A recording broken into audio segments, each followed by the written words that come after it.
Silicon Valley of India is under a major threat. I was reading news reports of this from the past 2 to 3 days, and the situation regarding the Bangalore water crisis is one of the worst in the past 40 years. For those who don't know the whole story, I'll explain it to you in brief in this video. Most of the urban neighborhoods in Bangalore are facing an immense water shortage, particularly in the urban neighborhoods. And in some cases, the equation has gone so absurd that an overwhelmingly high number of residents are advocating permanent work from home opportunities, so seeing it as a potential remedy to alleviate the strain on water resources and even considering relocating to their hometowns. Now, if we talk about the current system in brief on how Bangalore actually tries to achieve its water supply, I'll try to explain this in a very simple and laconic manner. Last year's monsoon actually had a much poor rainfall that was 18% below normal, the least since 2015. But is it the solo reason which is causing all this conundrum? Not exactly. Because Karnataka was not the only state which had received low rainfall this year. Kerala also had a 34% deficit, while even states like Bihar, Jharkhand, and UP had a 25% deficit each. But what actually creates a difference in this case is the level of natural storages, which we also call as aquifers. So the data has actually posted that the aquifers in South India are very rocky, hence they don't hold a lot of water. And it has one of the largest metropolitan cities in India like Bangalore, which require around the limit of 500 million liters of water every day. Recently, the Karnataka CM said that for a demand of 2600 million liters, the split being 1470 million liters from the Kaveri River and 650 million liters from underground sources. And out of that, the underground sources are almost exhausted by 50%. Now, I know that I have bombarded enough data in front of you guys, but there are legit questions which I actually want to ask in this scenario. First question. What was their attitude till all along when the water level was actually going below normal? Because according to data, out of the 14,000 underground water sources, 6,900, almost 50%, slightly lesser than that, have totally dried up. Why is a realization too late on the happening of such events? Look, it is fundamentally seen that we Indians love to live in a kind of optimism bias where we think that everything bad will actually happen to my neighbor and nothing will happen to me. Because it's a great false ego that we try to live in. And it is this attitude of ours which is actually keeping us behind from what we are actually trying to achieve. The second question, what kind of smart cities are we trying to build?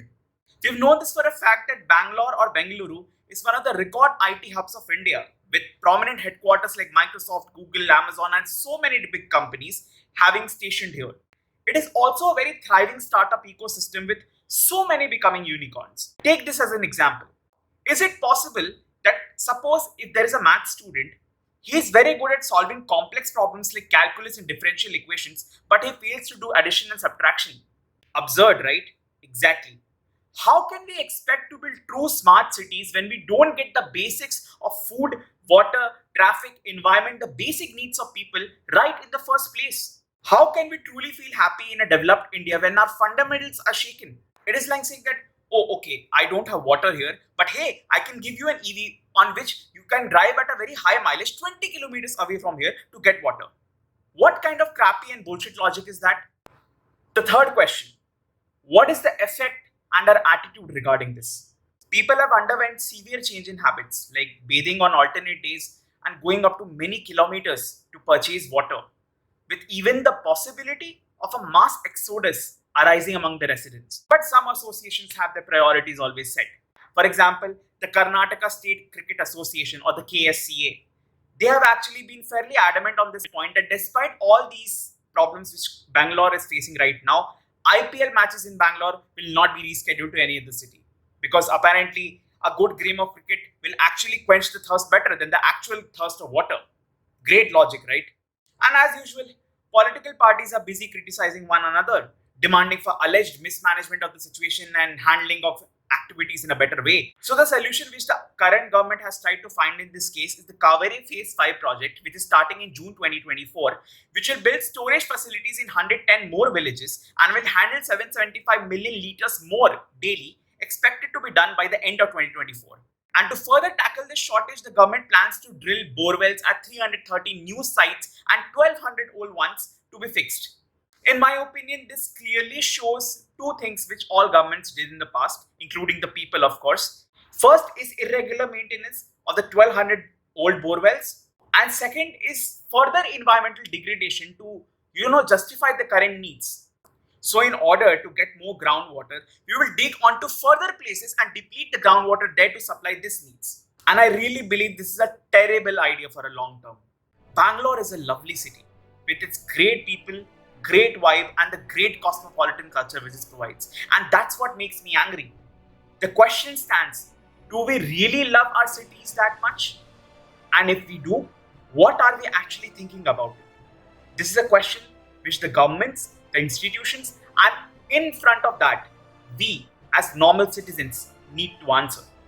And the worst part, we really don't have time. Because I really feel that there is no great of a benefit which we can achieve by even becoming the third largest economy if our basic needs are not met. And this is something which we all need to think, ponder about, and find a solution as quick as possible. So in your opinion, what can be the possible solutions for this crisis and what are your feelings regarding this? Please feel free to write down your thoughts in the comment section below. Please like and share this video to create more awareness about this issue and subscribe to the channel for more such videos. Till then, keep learning, keep thinking and stay safe. And please remember that water is not something which should always be discussed on the eve of National Water Day. We should always be resourceful for our resources. Peace.